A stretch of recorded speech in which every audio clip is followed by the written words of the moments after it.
A grandmother steps into the path of a presidential convoy, desperate and unafraid. Ibrahim Traoré sees something in her eyes that makes him stop when no leader should. What begins as a roadside encounter becomes a battle against an invisible enemy buried deep inside his own government. Before we dive in, what time are you listening and where are you from? Drop a comment below and tell me. Please like and subscribe to join the Ibrahim Traoré family. The convoy slows near the edge of Convoy village. An old woman stands in the center of the dirt road, both hands raised. The lead vehicle stops 3 meters from her. She does not move. Her face shows no fear, only exhaustion that cuts deeper than panic.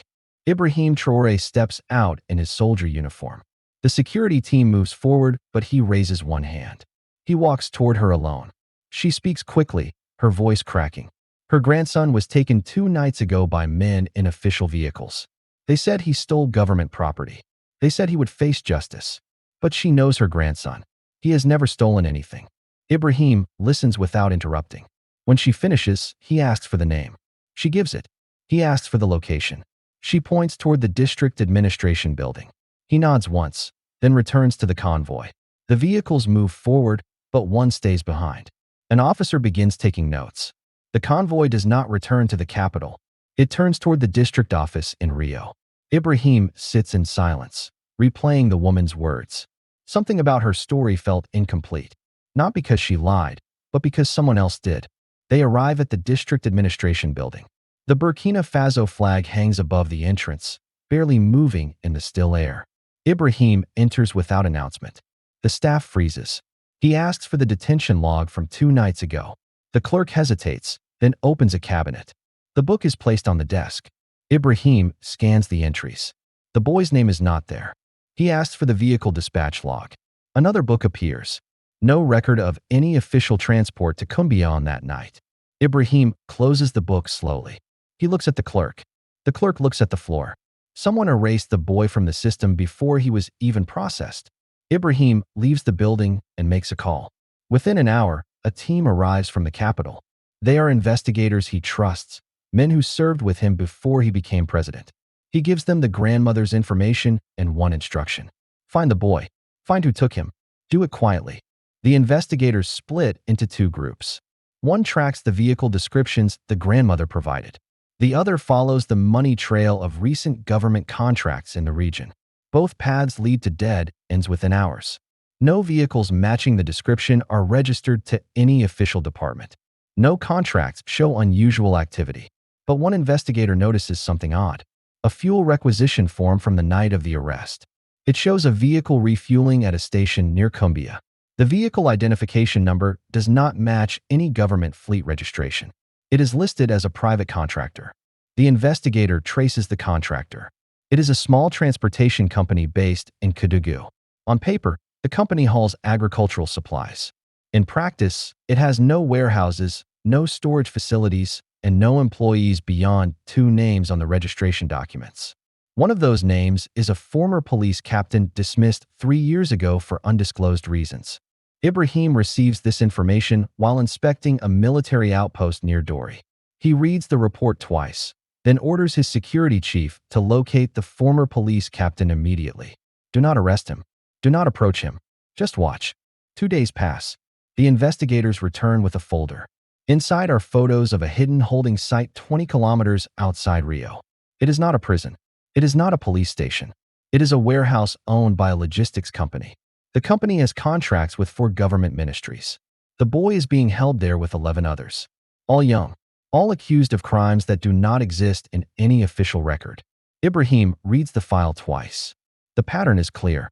Someone is using the system to disappear people, then forcing them to work without pay. The accusations are fake. The arrests are real. The profits go somewhere the documents do not name. He orders a raid but delays it by 24 hours. In that time, he assigns a financial analyst to examine every transaction connected to the logistics company. The analyst works through the night. By morning, she discovers a pattern of payments flowing from 4 different ministries to the same company, always in amounts just below the threshold that would trigger an automatic audit. The payments are labeled as transportation services, equipment rental, and supply delivery. But when the analyst cross-references the delivery locations, Most of them do not exist. Some are listed as government buildings that were demolished years ago.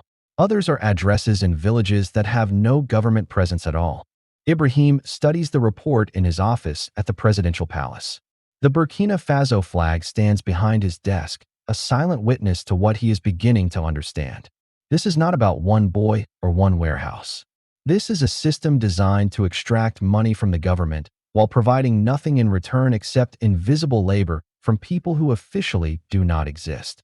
He calls the Minister of Finance to his office. The meeting is scheduled for late evening when most staff have gone home. The minister arrives looking confident.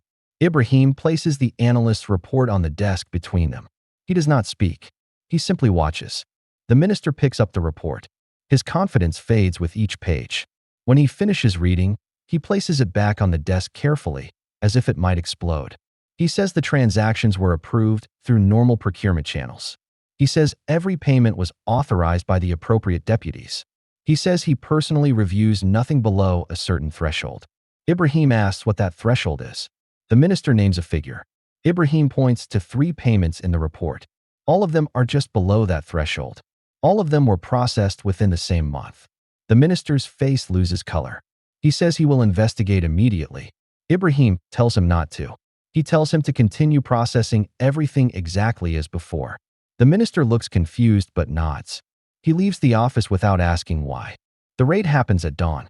The team moves quickly and quietly. They find the warehouse locked from the outside with heavy chains.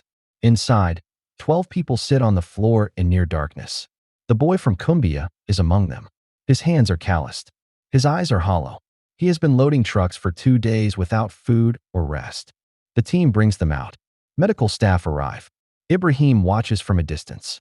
The boy does not speak. He stares at the ground as if he no longer believes rescue is real. His grandmother arrives an hour later. She runs to him but stops short, afraid to touch him, afraid he might break. But something is wrong. The warehouse manager is gone. The office is empty. The computer has been wiped. Whoever ran this operation knew the raid was coming. Ibrahim orders the warehouse sealed. He assigns guards to prevent anyone from entering. Then he returns to Ouagadougou and begins making calls. He contacts commanders in 3 different regions. He asks each one the same question. Have you noticed anything unusual about supply deliveries in the past 6 months? All 3 say yes. Deliveries are often late or incomplete. Sometimes they arrive with items that were never ordered. Other times they do not arrive at all, but the invoices show they were delivered. Ibrahim thanks them and ends the calls. He sits alone in his office as the sun sets. The pieces are connecting, but the picture is still incomplete. Someone inside the government is orchestrating this. Someone with access to multiple ministries. Someone who can authorize payments and erase records without raising suspicion. He decides to test the system. He instructs the analyst to flag the next payment to the logistics company, but not to block it. Instead, track where the money goes after it leaves the government account. Follow every transfer, every withdrawal, every destination. 1 week passes. A new payment is processed. The analyst tracks it through 4 different banks in 3 different countries. The money splits into smaller amounts. Some goes to personal accounts. Some goes to investment funds. Some disappears into cryptocurrency exchanges where the trail goes cold. But one transfer stands out. It goes to an account registered to a consulting firm in Paris. The firm has no website, no listed clients, no employees beyond a single director whose name appears on no other business records. Ibrahim calls his foreign affairs office and asks for assistance from Burkina Faso's embassy in France. He needs information on the consulting firm. He needs it quietly. Within 3 days, the embassy reports back. The firm is a shell. The director is a proxy. The real owner is a holding company based in Luxembourg. And that holding company is owned by a trust administered by a lawyer in Ouagadougou. The lawyer's name makes Ibrahim pause. He knows this person. Not well, but enough. The lawyer has represented several high-ranking officials in property disputes and contract negotiations. The man is discreet, expensive, and very careful about which clients he accepts. Ibrahim does not approach the lawyer. Instead, he assigns a colonel he trusts to investigate the lawyer's other clients. Find out who else uses his services. Find out what cases he has handled in the last 5 years. Do it without alerting anyone. The colonel returns 2 weeks later with a list. 15 names. 3 of them are current cabinet ministers. 4 are deputy ministers. 2 are retired generals. The rest are business owners with major government contracts. The pattern is undeniable now. The lawyer is the center of a network that connects government officials with private companies. He structures the deals. He creates the shell companies. He makes everything look legal while ensuring money flows where it should not. Ibrahim needs someone inside the network to break. He remembers the former police captain, the man who owns the transportation company. Ibrahim orders surveillance increased. Watch his home. Watch his movements. Watch who he contacts. For 3 weeks, the captain does nothing unusual. He goes to his office each morning. He returns home each evening. He meets no one. He makes no calls that seem suspicious. Then he disappears. One morning, he leaves his home and does not return. His office remains locked. His vehicle is found abandoned near the border with Ghana. Every trace of him vanishes within 24 hours. Someone warned him. Someone inside the government told him to run. And the only people who knew about the surveillance were in Ibrahim's inner circle. There is a leak. Ibrahim calls an emergency meeting with his security team. Only 5 people attend. These are men he has known for years. Men he served with. He tells them about the leak. He tells them someone in the government is protecting the network. He does not accuse anyone in the room. But the message is clear. Trust no one outside this circle. Then he changes his strategy completely. Instead of investigating quietly, he makes noise. He announces a national anti-corruption task force. He puts it on every news channel. He names it publicly. He says it will investigate fraud in government contracting. He gives it broad powers. He places it under the direct authority of the presidency. The announcement sends shockwaves through the government. Ministers begin distancing themselves from controversial contracts. Deputies suddenly discover irregularities in their departments. Everyone scrambles to appear clean. But Ibrahim is not interested in the ones who scramble. He is watching the ones who stay silent. One minister does not react at all. He continues his work as if nothing has changed. He attends meetings. He signs documents. He shows no concern. His name is on the list of the lawyer's clients. He holds authority over procurement in the Ministry of Infrastructure. Ibrahim assigns the task force to audit his ministry first, not because he has the most evidence against him, but because his calmness is suspicious. Guilty people panic. Innocent people defend themselves. This minister does neither. The audit begins. Investigators arrive at the ministry unannounced. They request files. They interview staff. They examine contracts going back 3 years. The minister cooperates fully. He provides access to everything. He answers every question. He seems almost eager to help. The investigators find nothing. Every contract is properly documented. Every payment is authorized. Every delivery is confirmed. The ministry appears to be the cleanest department in the entire government. But one investigator notices something small, a pattern in the delivery confirmations. They are all signed by the same person, not the minister, not a deputy, a low-level clerk in the logistics coordination office, a woman who has worked in the ministry for 8 years without a single promotion or salary increase. The investigator requests an interview with the clerk. She is brought to a neutral location. She is nervous, but not afraid. She answers questions clearly. She explains that confirming deliveries is part of her job. She signs dozens of forms every week. She has been doing it for years. The investigator asks if she personally inspects every delivery. She says no. She receives confirmation from the delivery companies and processes the paperwork. The investigator asks if she has ever questioned a delivery that seemed incomplete or incorrect. She hesitates. Then she says yes. Once, about 2 years ago, she reported it to her supervisor. She was told the discrepancy was a clerical error. She was told to process the paperwork as written. She was told not to question delivery confirmations again unless directly instructed to do so. She followed those orders. She has been following them ever since. The investigator asks for the name of her supervisor. She provides it. The supervisor is no longer with the ministry. He resigned 18 months ago and now works for a private consulting firm. The same consulting firm that appears in the financial analyst's report. The shell company in Paris. Ibrahim receives this information while visiting a hospital in Bobo Dioulasso. He reads the report in a private room away from cameras and staff. The connection is clear now. The minister is not directly involved. He is insulated by layers of employees who follow orders without understanding the larger scheme. The supervisor who left the ministry is the link. He trained the clerk to process false confirmations. Then he moved to the private sector where he could coordinate the entire operation without government oversight. But proving this requires the supervisor to testify. And the supervisor is now a ghost. No current address. No active phone number. No trace in any database. Ibrahim returns to Ouagadougou and calls the colonel. He gives him one task. Find the former supervisor. Use any resources necessary. Offer protection. Offer immunity. Offer money if needed. Just find him. The colonel takes 3 weeks.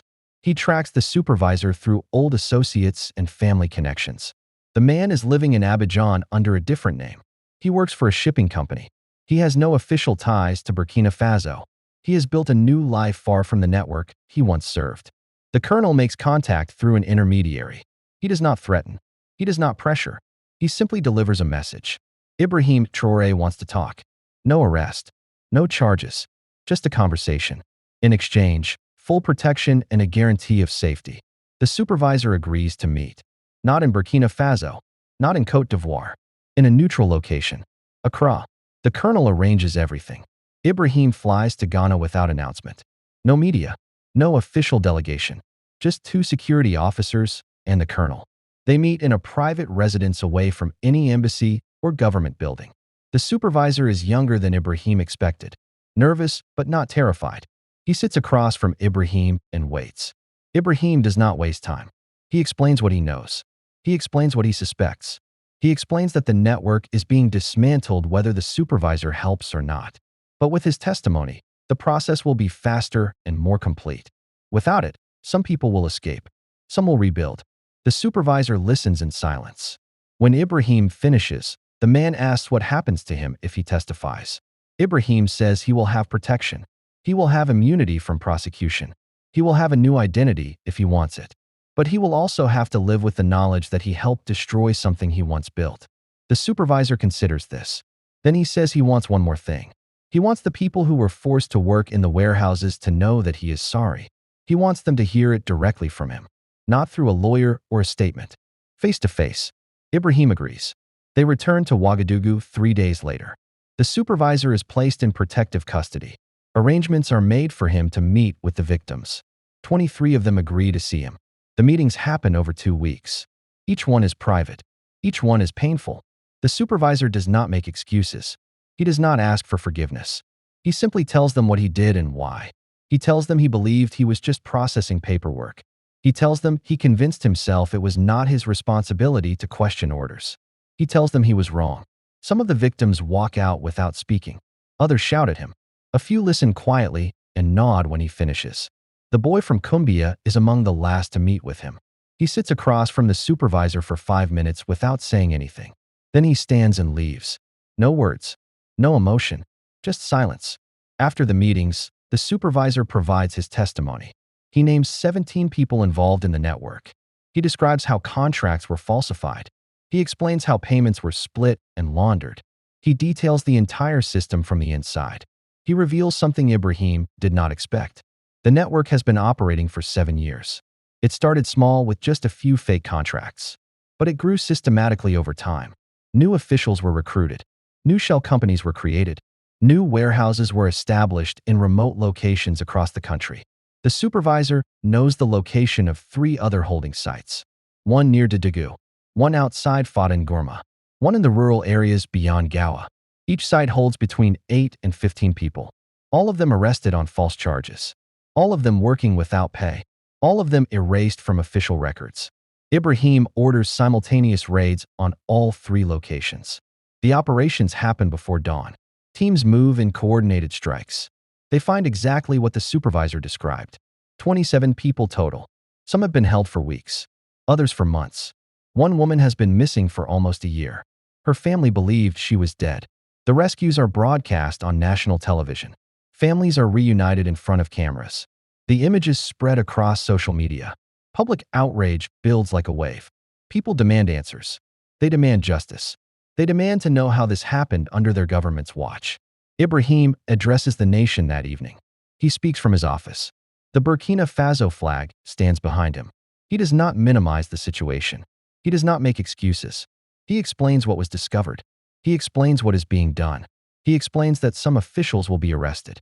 Some will be prosecuted. Some will go to prison for a very long time. But he also explains something else. This network existed because people allowed it to exist. Not just corrupt officials, not just criminal operators, but ordinary citizens who saw signs of corruption and said nothing, who knew something was wrong and looked away, who believed the system was too broken to fix, so why bother trying? The task force uses the supervisor's testimony to build cases against each person he named. Warrants are issued. Arrests begin. But 3 of the named individuals disappear before they can be detained. One flees to Togo. One vanishes into Nigeria. The third is found dead in his home. The death is ruled a suicide. A single gunshot. No note. No witnesses. Ibrahim does not believe it was suicide. Neither does the colonel. The dead man was a deputy minister with close ties to senior officials. His death is too convenient. Too clean. Someone wanted him silenced before he could talk. Ibrahim orders a separate investigation into the death. Forensic experts examine the scene. They find inconsistencies. The angle of the gunshot wound. The position of the body. The evidence suggests murder disguised as suicide, but proving it is different from suspecting it. The investigation stalls. No witnesses come forward. The case remains open but inactive. The Minister of Infrastructure is not among those arrested. His name never appears in the supervisor's testimony. But his deputy is arrested, and his former chief of staff, and 3 of his senior advisors. The minister resigns the day after the arrests. He issues a statement accepting responsibility for failing to detect corruption in his ministry. He does not admit personal involvement. He simply steps down. Ibrahim accepts the resignation without comment. He appoints a replacement, a younger official with no ties to the previous administration, someone who has nothing to lose by cleaning house. The trials begin 6 months after the warehouse raid. They are held in public. Every session is broadcast. The supervisor testifies for 3 days. He is cross-examined aggressively. Defense lawyers try to discredit him. They call him a liar. They call him a criminal seeking leniency. They say he is inventing stories to save himself. But the financial records support everything he says. The false delivery confirmations match his timeline. The shell companies exist exactly as he described them. The money trails lead where he said they would. His testimony is corroborated by documents that cannot lie. 11 people are convicted. Sentences range from 8 to 25 years. Assets are seized. Bank accounts are frozen. Properties are confiscated. The network loses everything it built. But the fight is not over. Appeals are filed. Lawyers argue procedural errors. International pressure mounts. Some foreign governments express concern about the convictions. They worry about political stability. They worry about investment security. They suggest the trials were rushed. Ibrahim addresses these concerns publicly. He speaks on national broadcast from his office. The Burkina Faso flag stands behind him as he explains that corruption is not a political issue. It is a criminal issue. He says foreign investment is welcome, but not at the cost of justice. He says stability built on stolen money is not real stability. His words resonate with ordinary citizens. Protests erupt in support of the convictions. People gather in the streets holding signs. The pressure from below overwhelms the pressure from above. The appeals fail. The sentences stand. 1 year after the grandmother stopped his convoy, Ibrahim returns to Cumbia. He does not announce the visit. He arrives in the early morning when the village is just waking. He walks to the grandmother's home. She is outside, preparing breakfast. Her grandson is beside her, helping. They look up when Ibrahim approaches. The grandmother stands slowly. She does not bow. She does not thank him. She simply looks at him for a long moment. Then she nods. Ibrahim nods back. The grandson offers him food. Ibrahim accepts. They sit together in silence at a small restaurant in Cumbia, eating a simple meal. When Ibrahim finishes, he stands to leave. The grandmother speaks for the first time. She says other families in the village have similar stories. Not about arrests or forced labor, but about injustice. About systems that do not work. About officials who do not listen. Ibrahim asks if she wants him to investigate. She says no. She wants him to remember. Remember that the people who suffer are not numbers in reports. They are grandmothers and grandsons. They are families trying to survive. And when a leader forgets that, the country dies even if it looks alive. Ibrahim thanks her for the reminder. He leaves the village and returns to the convoy. On the drive back to Ouagadougou, he thinks about her words. She is right. Systems can be reformed. Criminals can be prosecuted. Networks can be dismantled. But if a leader loses touch with the people those systems are meant to serve, all of it becomes meaningless. He decides to change his routine. Once a month, he will visit a different village without announcement. He will walk through markets. He will sit in public spaces. He will listen, not as a president conducting official business, but as a person trying to understand how his decisions affect real lives. The first unannounced visit happens 2 weeks later. He goes to a small restaurant in Convoy. He sits and orders a meal. The vendor serves him like any other customer. An older man at the next table strikes up a conversation. He does not ask about politics or government. He asks about crops, about weather, about the challenges of farming in changing conditions. Ibrahim listens. He shares what he knows from briefings and reports. The man nods thoughtfully. Then he shares what he knows from decades of working the land. Ibrahim realizes the man's knowledge is deeper and more useful than anything in the reports. These visits become routine. Some months he goes to large towns. Other months he goes to tiny villages. He does not solve problems on the spot. He does not make promises he cannot keep.